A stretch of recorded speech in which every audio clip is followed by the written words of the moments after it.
Hello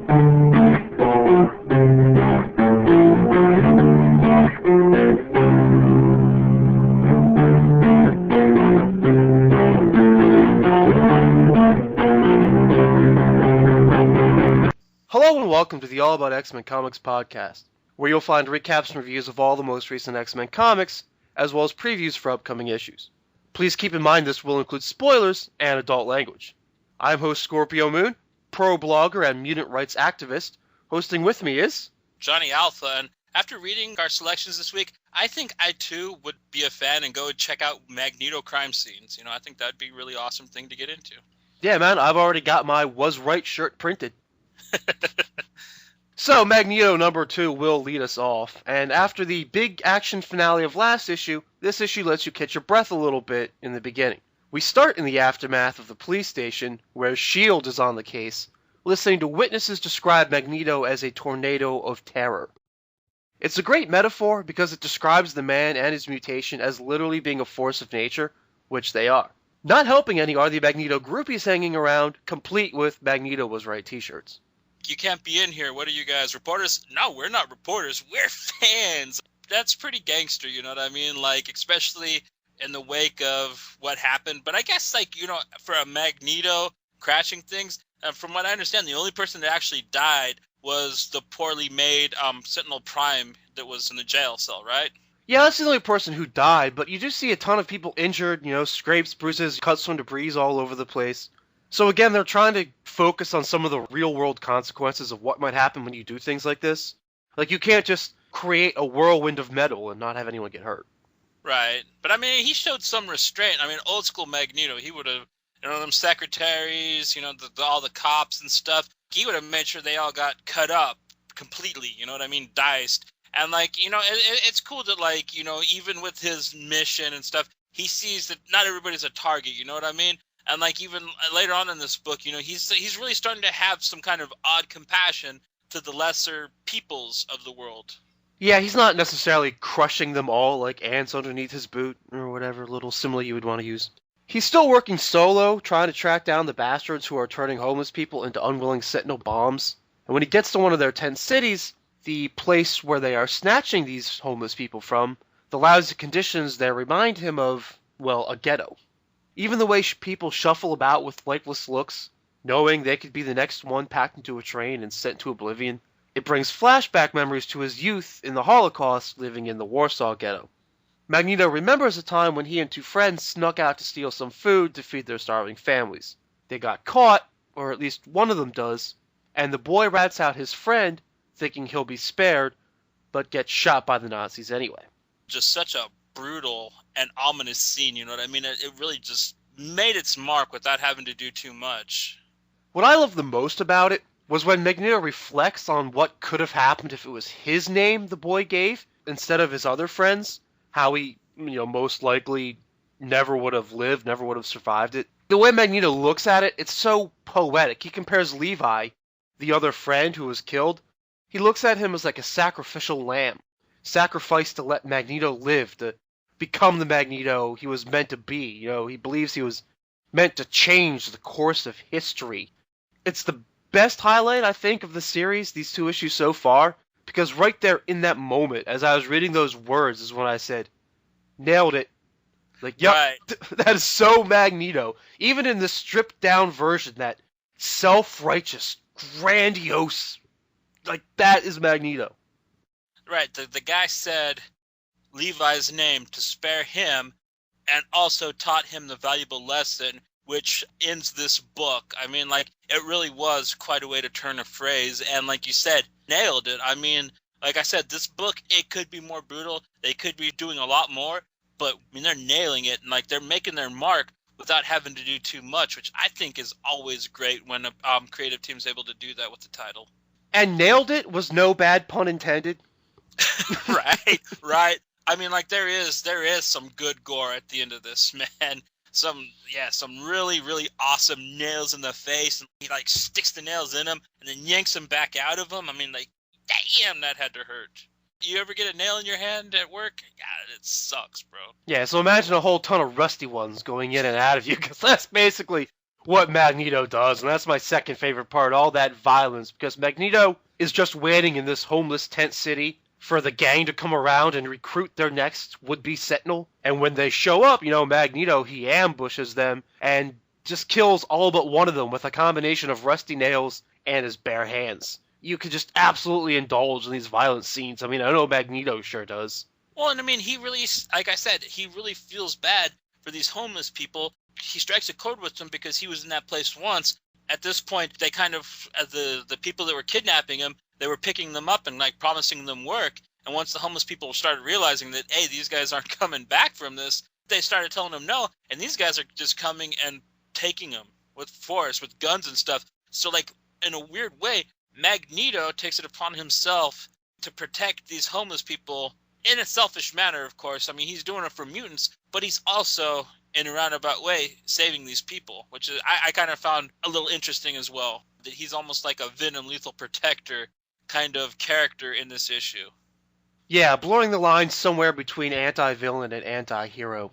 So as it ends, Magneto basically reverses the situation that his friend found himself in the beginning. So Magneto has killed all but one man. He's got him on his knees, levitating a gun to his head. The villain confesses to Magneto everything he knows about who he's working for, and then Magneto kills him anyway. I just talked about blurring the lines. It's kind of blurring those lines again between how much has Magneto become what he hates, what methods will he use, like what man will he be, what's his destiny going to be?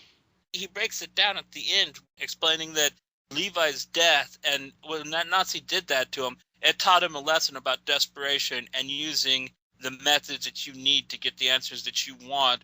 Whether that guy was a positive influence on his life, it influenced him in a way that he knew how to take back what he needed to. And I mean, like, sure, it mirrored what happened to Levi, but it was also doing what happened to Levi to the same kind of guy that did that to Levi. So, I mean, it wasn't like he just did that to some poor innocent sap. This guy's kidnapping homeless people and turning them into killing machines, You're not going to cry for him. But I think this entire issue gets broken down into what the two S.H.I.E.L.D. agents say that at the beginning of the issue with, hey, isn't his power supposed to be broken? Yeah, just think about how terrible this would have been if this guy was at full speed right now. That's just a perfect way to look at this character the way he is. He is on fire. He is being the best he's probably ever been with a limited skill set, but he is doing more than he's ever done before with this. I mean, that is just incredible, I think, and it's a great way to take this character. Yeah, his powers might still be diminished to some degree, but his focus is stronger and more concentrated than ever. Amen. All right, so on that note, thumbs up or thumbs down, and buy it or skip it. Yeah, man, I gotta go thumbs up on this. I really like where they're taking this, and this is a great second issue to the first, so I'll buy this. This is shaping up to be something that you're not going to ever want to miss, and it's probably going to end up being probably one of the best incarnations of this character you're ever going to be able to read. Thumbs up here. I have a lot of conversations with people about if certain movies respect who the character is in the adaptation, but remember, you can always apply that to comics themselves. Comic fans, we do it all the time, and we don't always think that every writer nails it, once again, no pun intended, but he has here. And I'm going to go with buy it. The way it wraps the end back around to the beginning makes a complete enough feeling installment to be enjoyable on its own. And now, if it weren't for Colin Bunn, we wouldn't have any books to talk about this week, because the only other review is Deadpool vs. Carnage #1, also by Colin Bunn. Right. And I mean, I gotta say that, like, I wasn't too big of a fan of the living Deadpool. I thought that he kind of squandered Deadpool's potential a bit in some of the issues, but I think like he kind of really nailed that Danny Way silly Deadpool quite good in this issue. Yeah, you can tell he has a lot of fun with it again. It feels a lot more in character. And as far as Carnage, I mean, basically forget everything you know about Carnage, or if I should rephrase that, forget everything that's happened with Carnage practically since he was created. Especially all that ripped in half by Sentry, lose the symbiote, get the symbiote, covered in red paint, metal legs, whatever. Superior Carnage Annual has basically come around, and they've hit the reset button on this character. Just kind of starting over because, I don't know, it's comics and you can. So we're kind of more back to just good old disenfranchised Cletus Cassidy with an alien symbiote suit just as homicidal as him. They're skewering the American dream on its own white picket fences while making cheeseball jokes about murder. You know, all those old goofy one-liners like, did you say peace or did you mean pieces? Ha ha ha! Stab, stab, stab. Right, and there was so many pop culture references. I was almost expecting a "What does the fox say" joke somewhere in there, but like it didn't happen. Maybe next issue. Oh yeah, man, they were all over the place. So there's so much shit hidden, like in the signage or just in the conversations. I mean, they dropped the Konami code for crying out loud. Right, and the whole bromance for men with the Iron Man mask, and yeah, they were even making fun of other Marvel stuff. They had the Captain America "Be Good" so you could get approved by the comic books code billboard and New York Times Square and stuff. So yeah, they were just going ahead and like just even making fun of past Marvel stuff, which I thought was just pretty hysterical. So yeah, man, even besides the main characters, Carnage and Deadpool, there was just random and chaos all over the place. Right, I mean like Cletus Cassidy like living in a completely foreclosed subdivision of houses and just like, where else could I just stand out in my redneck undies and breathe in the fresh air of disenfranchised poor people? And yeah, dude, I mean, like, to call this over the top is understating it, but I mean, it's just a lot of fun too.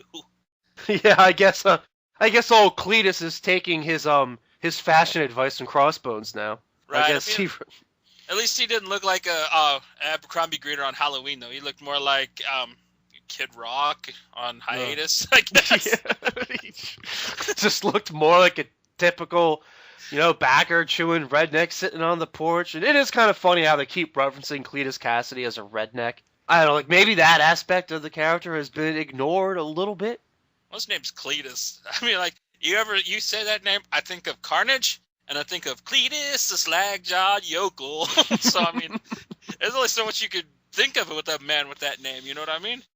Well, I always think of Cletus Van Dam from The Shield, but yeah, I guess the whole redneck thing is really built into the name. But I think it's perfect how it all comes about with loony old Deadpool acting like the TV is talking to him. Oh, and that was a hysterical sequence too. Telling him this is the perfect kind of mission for him. I mean, it's kind of funny to me because we've all been there too, I think, hearing just the right song lyric or something on just the right time, on just the right day, or watching a movie and thinking, damn, like, that's just the right message for my life right now.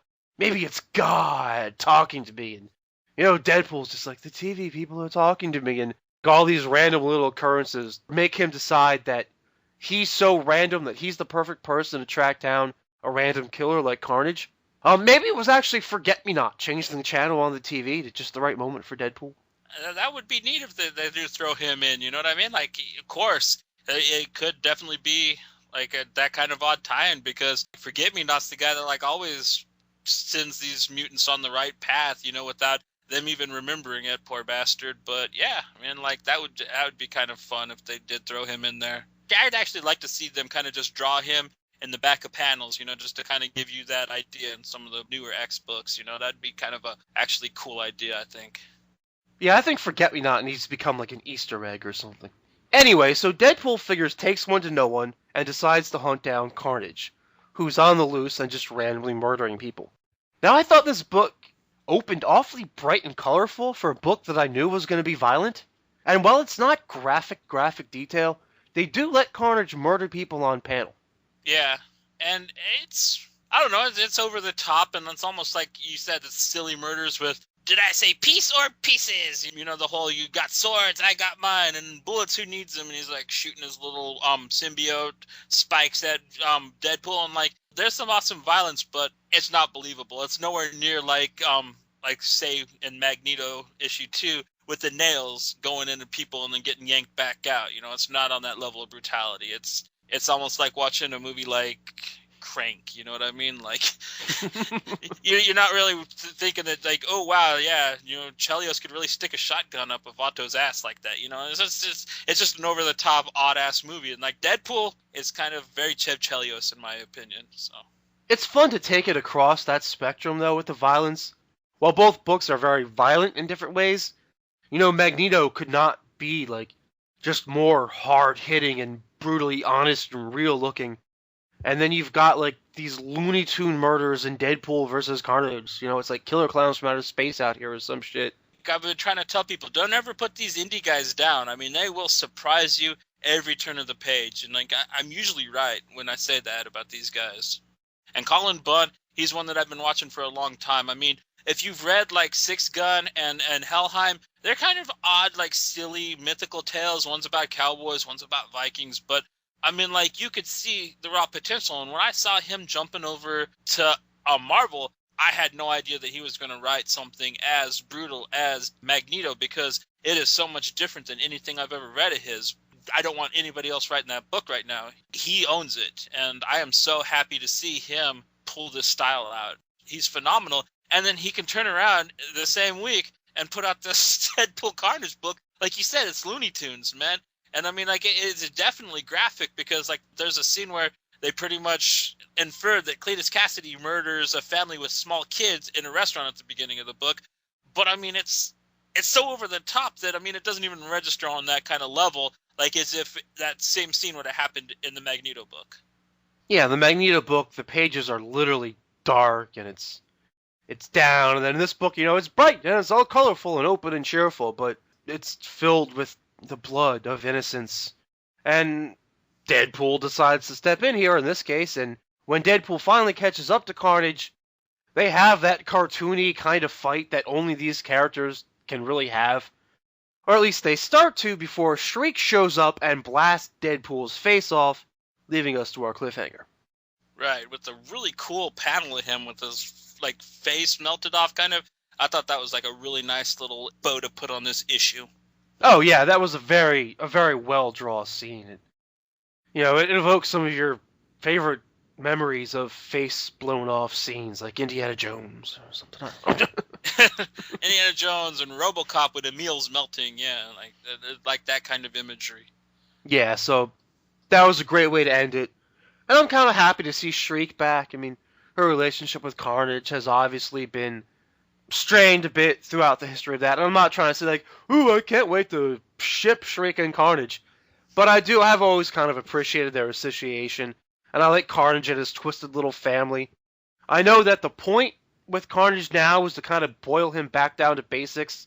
They're not doing that, like, minimum Carnage with him out in space, taking over other universes and shit like that. Like, he's just back down to random killing and shit, but that is something about the character that I always kind of liked for some reason. Right. It's almost the way how a serial killer kind of attracts their groupies. Like Shriek is Carnage's. Yeah, well, I mean, but Carnage, he's always been a really interesting character. I've almost always liked him better than Venom, because right from the get-go, right from the first, like, 3-shot in Amazing Spider-Man that had him, he was more brutal of a character.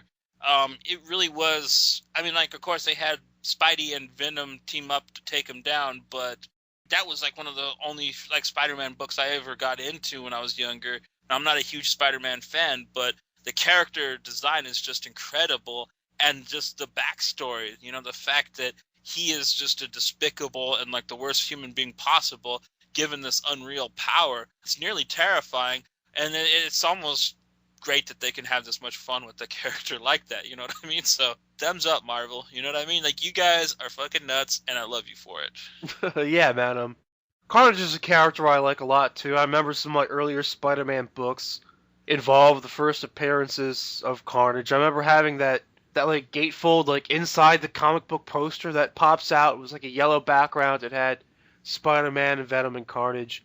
And despite some of the weirdness they've thrown at Carnage, I think he's always been a character that Marvel has managed to respect, especially as far as the threat. Like when they bring Carnage around, it takes no less than Spider-Man teaming up with the Avengers, or, with Venom, his worst enemy, or with Silver Surfer.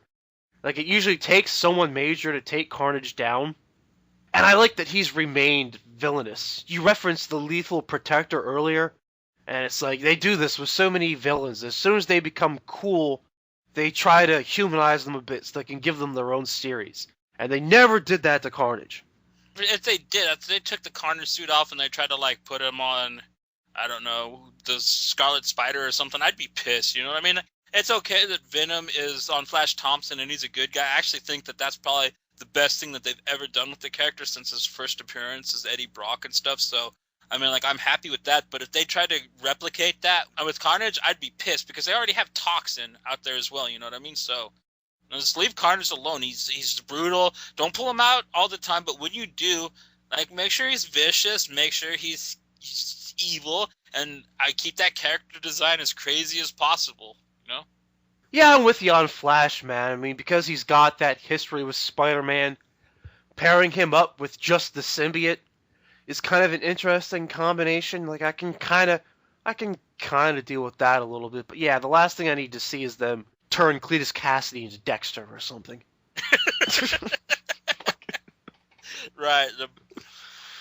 Fuck all that shit, man. But as far as this issue, do we want to go thumbs up or thumbs down and buy it or skip it?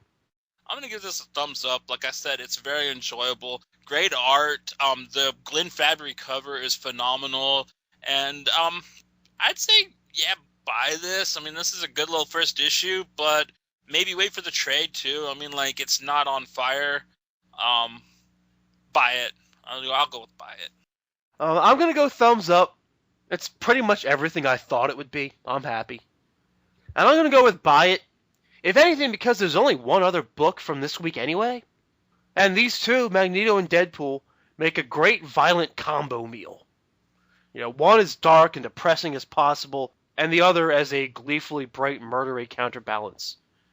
And as promised, we did take a quick look at What If Age of Ultron, only because Wolverine was heavily involved in that little event miniseries.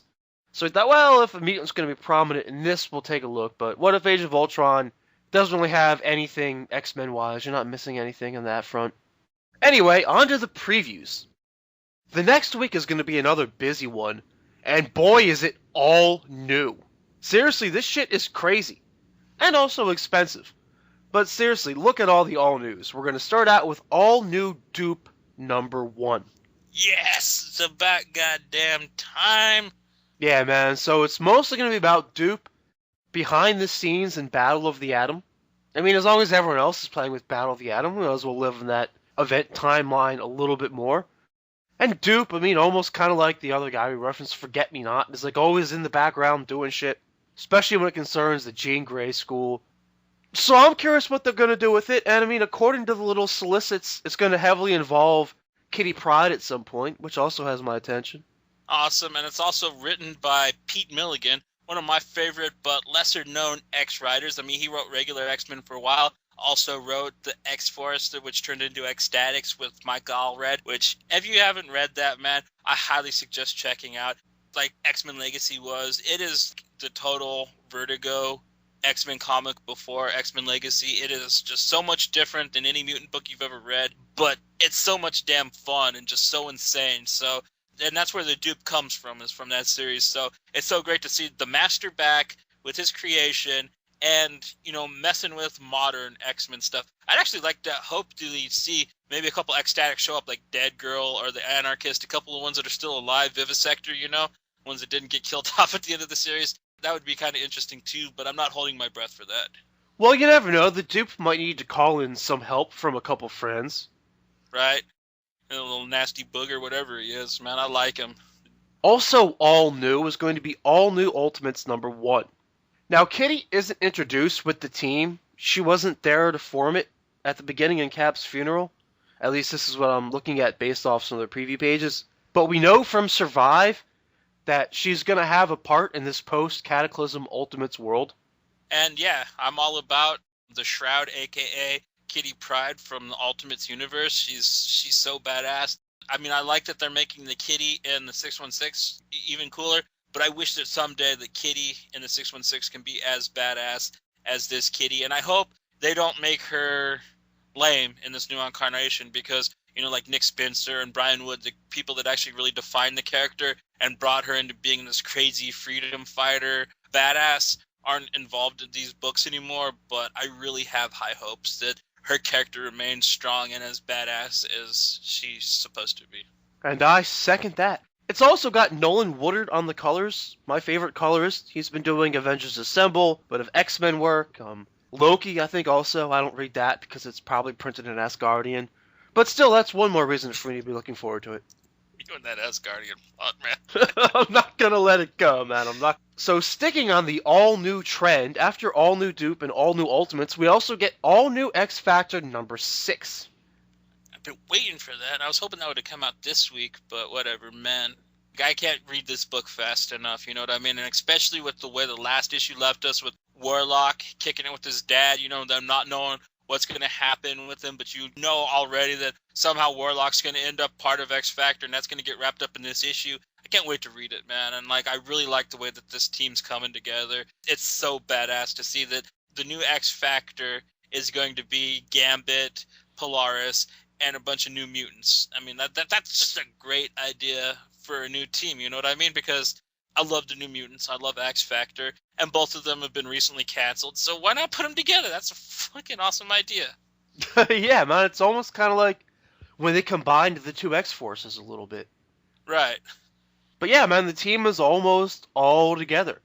All we're missing is Warlock and Cypher. Which, I mean, like, the two pieces that are going to click together, like in this book or maybe the next issue, so we're well on our way. And I wish the art would pick up a little bit. You know, it's kind of a little bland looking, but whatever, man. The writing and the rest of the book, like, really carries it, so whatever.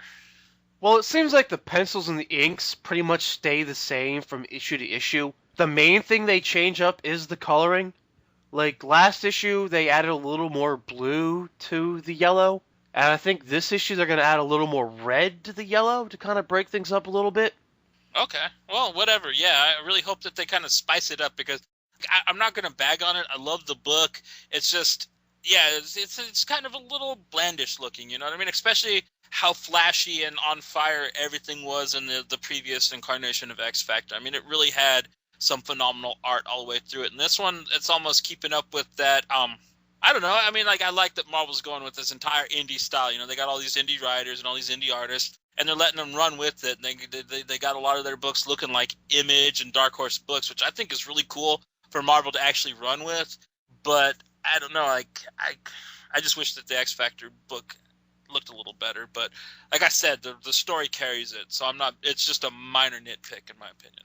And rounding out the all news is going to be all new X-Men number 25.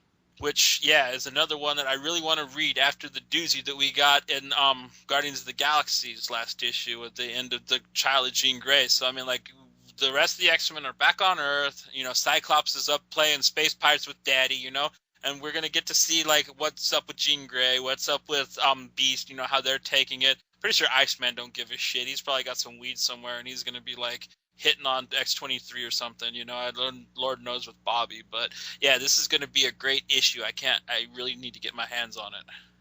Man, Bobby must really know how to cool off a bong toke. Right. You talking about putting a couple ice cubes in your bong, man, dude. Bobby can make that ice smooth. But, I mean, we'll see how much of all this we actually get, because 25th issues are becoming kind of like an anniversary thing again. So this all-new X-Men 25 is going to be a little oversized and a little overpriced. It's like an extra $1, I think.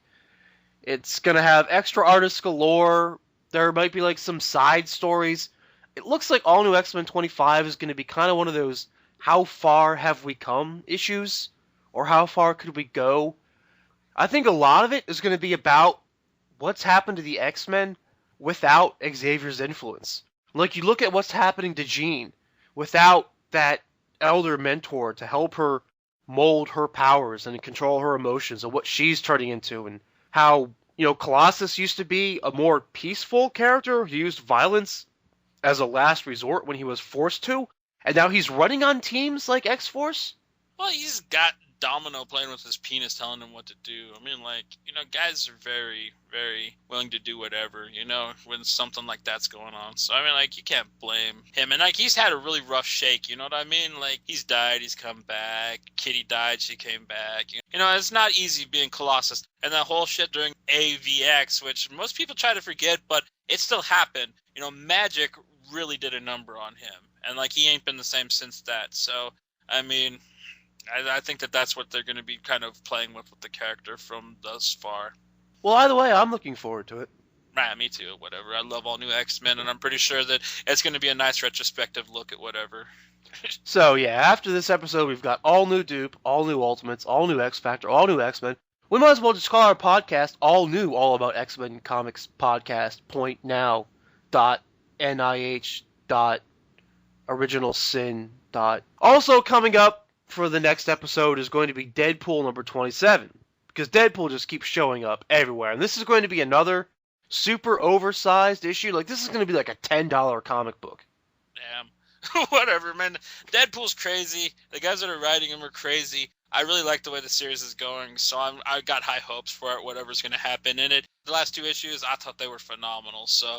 Well, the thing that we haven't really covered too much is the Deadpool Gauntlet digital first. The vampire one? Yeah, and that's going to play heavily into this one, because Deadpool, in Deadpool number 27, is marrying Sekla, a queen of the underworld, who he met through his vampire adventures in the Gauntlet. And I'm pretty sure that, at least... Oh, this is the one that Gail Simone's going to come on and co-write and stuff, right? Yeah, you're going to get Simone, I think you're going to get Wade, like there's going to be backup stories, extra artists, the whole nine. Okay, sweet. And then to round out the end of our previews, we're also going to have Nightcrawler number 1. And Wolverine is in it already. Oh, man, really? I was already hoping that, because Claremont is going to be writing it, the master himself, Mr. Chris Claremont, which, it's so awesome to have him back, and everybody's been bitching and crying that, ooh, they're doing these things with the X-Men that Claremont would never do, and it's like, well, he's back, and, if he's pissed, he's not making any fucking, mumps about it, so, just go ahead and let it go, assholes, He's got his Nightcrawler book, and even with Wolverine in it, I'm looking forward to reading it. It's going to be him writing Wolverine, which he's always done phenomenally in the past. So it's going to probably be taking back and making the character cool from all the crap that Aaron just did with him. So come on, Chris, blow me away. You've always been good at doing it. Okay, so that's what we've got in the way of previews. Let's go ahead now and spike the punch. Yeah, man, spike it up. Oh, yeah! Spiking the Punch is a segment where Johnny and I each introduce one non-X-Men related comic. And Johnny Alpha, this week you're going to lead us off with... Oh, well, I got a couple really quick honorable mentions because, this was a very X-Men deficient week, but there was a lot of other really cool stuff to read, like Avatar Comics, Garth Ennis sci-fi book, Caliban #1, really phenomenal. Image had The Field #1, which is off to a great start. That might be a future spiking of mine. And there was the original Amazing Spider-Man graphic novel by mine and your favorite writer, Mark Waid, called Family Business, which is, dude, you need to go out and buy that book, listeners. It is the best thing that has Spider-Man's name on it in the last 10 years. But my official spiking of the punch is going to be Moon Knight #2 from Marvel Comics. I just cannot help myself when I see the name Warren Ellis on one of my favorite characters' books. It just fills my heart with so much joy, and especially the way this issue was executed, because I love books like this that are one-shots, that are almost an extended action scene. And basically you get this opening where these people are leaving their work, and you think that they're just normal investors and stuff like that, and they're being sniped off. And then all of a sudden, out of the sky dropping, you get totally in his original gear, Moon Knight with the flowing cape and the hood and everything, coming down and taking on the sniper. And there's a really awesome, really well-detailed fight between them, which permeates most of the issue, while the sniper explains the situation. These people that he's assassinating, they were part of his support group. He was a merc that worked for a special company, and these guys were the people that gave him logistics, where to go, and the commands of his hits, and they left him out there to die. And they left and quit the merc service and became these investment banker people.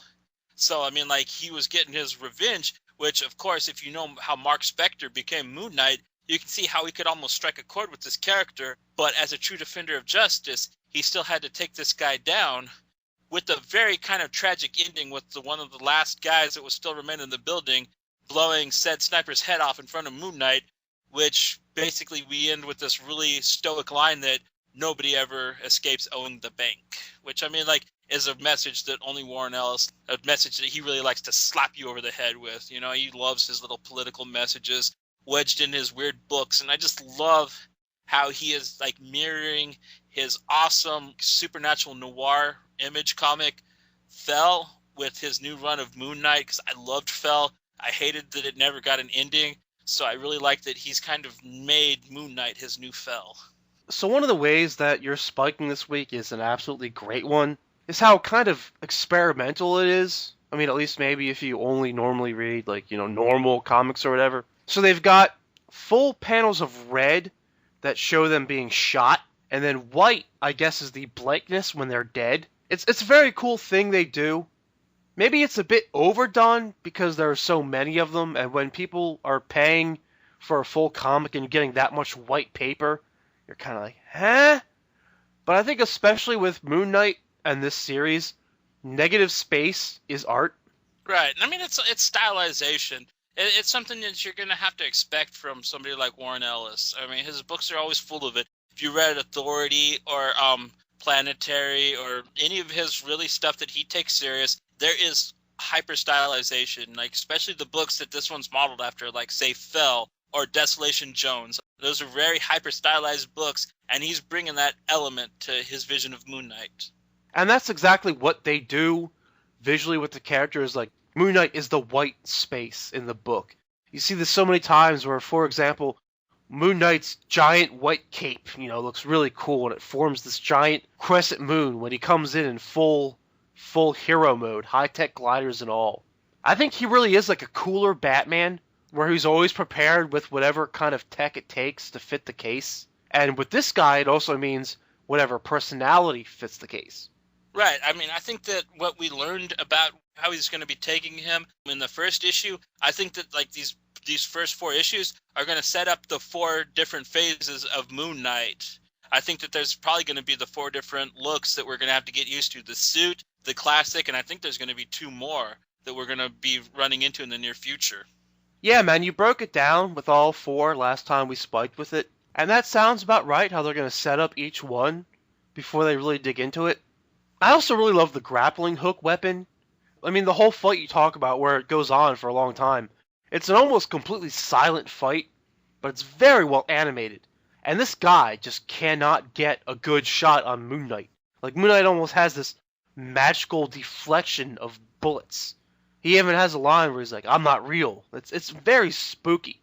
Right. It's very Warren Ellis. I mean, like, I had high hopes for this series, but this is even surpassing them, man. Like, this is like the Moon Knight book I've wanted to read. There hasn't been one that I've been disappointed with since they brought him back, though. I liked the first one. Vengeance of the Moon Knight was cool, and then the Bendis 12 shot where he was in LA, that was great as well. But I mean, this is just a complete. We got the character back to where he is whole. You know what I mean? All the other ones that I just mentioned, they were a version of the character that's broken, and I really like that Warren Ellis has found a way to fit the pieces together where he's still going to have to battle with Kashun the Demon, but he knows what he is, and he knows all that he can do now. I'm hooked. I can't wait to read more. And like you said, this idea of fighting Khonshu, fighting his god, fighting himself, it's reflected in these issues, because in the last issue, and again in this issue, who is he fighting? He's fighting a mercenary left for dead. It's fighting himself. It's a great metaphor they use. They describe this assassin as a tool. Like he was a gun with the numbers filed off for a secret ops group. It's very like what happened to Mark Spector in the desert when he became Moon Knight, which you're right, they're really kind of deconstructing him by having him fight these other versions of what he could have become if the demon didn't find him, or the god, I guess. Like, well, I shouldn't call him a demon, but when you see him personified in the comic book, he's always got the skull face, and he's always like covered in cobwebs. So he's definitely not like a gracious god. So he kind of always strikes me more as a demon personally. But that's basically who Moon Knight gets his powers from, but who he's also rebelling against at the same time, which I mean really makes the character so much more interesting in my opinion than the original version of him, which I still love. I got the Moon Knight Essential books too, with all the stuff by Bill Swizergy, or however you say his name. I've never been able to pronounce that. Beautiful artwork. And I mean, he's always been a character that's just been drawn so phenomenally and been treated with all kinds of weird respect, because I mean, like, he's always had like the the way that they break his character down in this with the 4 different characters, and if you read the classic one with the Jake Lockley, the Stephen Grant, the Mark Spector, and the Moon Knight personalities, and the way that they're breaking down that he's not taking and retconning what the previous runs have done. He's turned it on its ear, and he's made it into something that Moon Knight can twist and take control finally. I really hope that this series doesn't get canceled after 12 issues like the last one. You know what I mean? I really want Moon Knight to have an amazing book, and this is a great start to what can be an amazing run of Moon Knight. Well, Moon Knight will probably move to like Chicago or Detroit or something at like issue 12, and they'll restart the series based on that. But yeah, but it definitely comes off as more demonic than godly, especially when you get a downer ending like this, where the final message is just like, because the world is shit. I don't want to say they cheat you, but they kind of just skip over a lot of things, like how exactly did Moon Knight get involved in this story, especially so late in the game. And he doesn't come off as totally heroic because he didn't save anything. 8 people are dead. I mean, maybe they're people of very questionable morals, and even at the end, Moon Knight just wants to ask this assassin, why? But I think one of the things with the stories, though, and I've read reviews that say the opposite, and I think they couldn't be more wrong. They say that Moon Knight was such a minor player in the story that it could have been anyone. But I think it has to be someone like Moon Knight, because you can't do this kind of story with, say, Spider-Man, for example, as effectively, and have it end with just, and the world just sucks, Peter. The rest is above your pay grade. Like Right. You need a morally middle ground hero, someone who was a mercenary in their past. You need someone like this where a story like this can happen and it can just be lost to the night. One of those untold tales that's right. in Well, time. I mean, and another thing that's great about Moon Knight is why I love him is he has more losses than wins on his scorecard. I mean, like, he is the Detroit Lions of superheroes, and that's why I back him. You know what I mean? He gets beat down. He gets there late. He gets his ass kicked. He has to call for help. You know what I mean? He's never the guy that takes down the villain by himself, and he wants to be. He's trying to get there. That's the great thing about Moon Knight is you're taking that journey with him to where he can actually like step up and maybe fuck somebody up himself, you know? That's why I find him interesting, at least. And to finish off why I think the spiking was so interesting, what I think you get with Moon Knight number 2 is a very spectacular looking example of, first of all, less is more storytelling, and also, secondly, a great case for why not everything has to be a movie, and how comics can just do things that awesome comics do, and present them in comic book form. So unless you have any other thoughts... No, you summed it up beautifully, bro. My spiking this week is Skyward number 6 from Action Lab Comics. I went into this issue when I started with nothing, really. I just saw a dog and a cool blue sword on the cover and thought to myself, hey, this might be a cool adventure for a couple pages. There's a kind of medieval fantasy element, and then you throw in a race of rabbit people called Rabbites. And we learn right away that this kid got his ass kicked sparring with one of them. And apparently that has a little something to do with a girl who also has him completely friend-zoned. We see that him and another son, they both have issues with living up to their dad's expectations. Especially him, because I guess he didn't just lose a fight in front of his dad and his girl, but he's never been good at this kind of shit. He's never been coordinated. He's never been the typical male, like, manly man type of stuff. He's just not good at that shit. It's not him. We don't see the full conversation in the issue, but his dad actually tries to give him a bit of a pep talk about not just being a man, but about what about being a man is supposedly so virtuous, which I thought was interesting. So I just opened this book, and like, there's already a couple of moving plot lines. Throw into that an assassin watching this all from behind the scenes, waiting for his chance to strike and to get his hands on this magic sword that the other brother is carrying. And once the fighting goes down, you can see that this is going to be an all-ages kind of affair.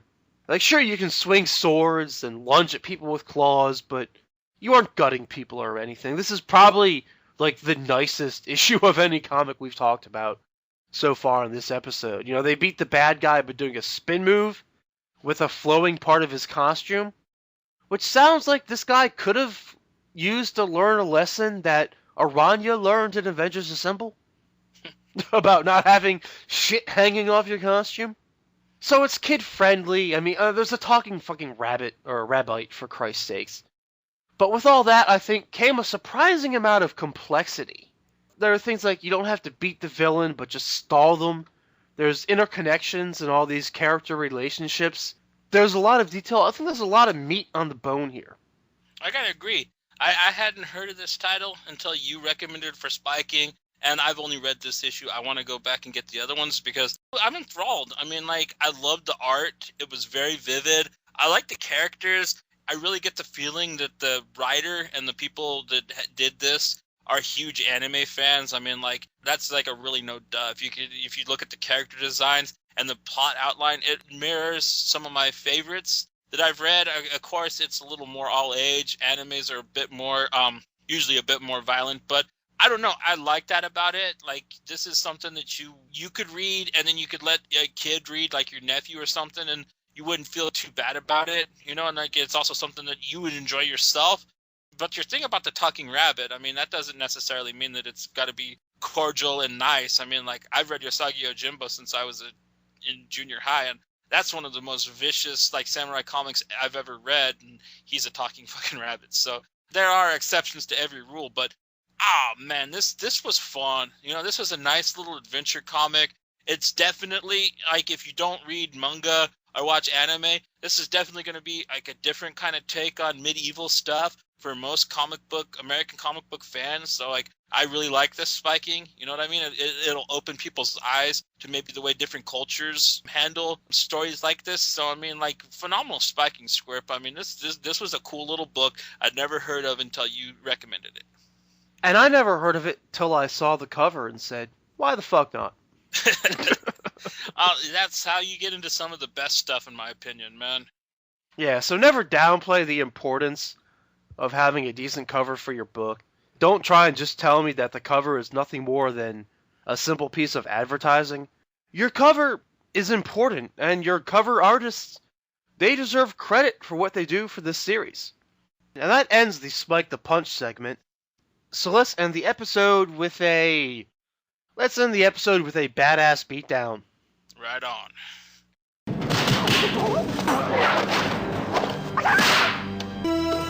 And Johnny Alpha, what do you got as far as a badass beatdown in comics this week? Here I gotta go with Magneto. When the people in the SUVs come to the homeless camp to kidnap some fools, and they just get stuck full of nails, that's gotta be one of the baddest beatdowns we've ever seen since we started this podcast. Yeah, man, Magneto took it to him. He did it in his last issue of Uncanny, and he does it here again. Beware the Magneto. Pow pow. And for me, I'll take a couple badass beatdowns out of Deadpool versus Carnage. Especially at the truck stop diner, where Carnage delivers Carnage just is doing everything Carnage gets to do. Unleashes the symbiote, cuts a bunch of people who were giving him some shit, just cuts off their limbs, cuts off their heads. Like, Carnage just goes all out on these motherfuckers. Teaches fools why his name's Carnage, basically. For real, man, for real. And then later, Carnage versus Deadpool. I mean, Carnage eats a grenade, Deadpool takes a blast to the face, and that fight is just getting started, but it's already just an insanely violent, cartoony, badass beatdown. Superpowers are on display there in a badass way.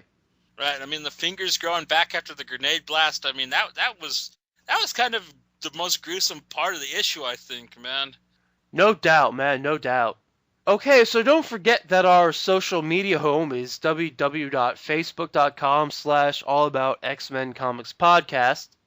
If you listen to us on psn-radio.com tonight, then it must be a Tuesday at around 9 p.m. by the time this episode is ending, and you picked a good night to tune in because the Zod Rider show is coming up next.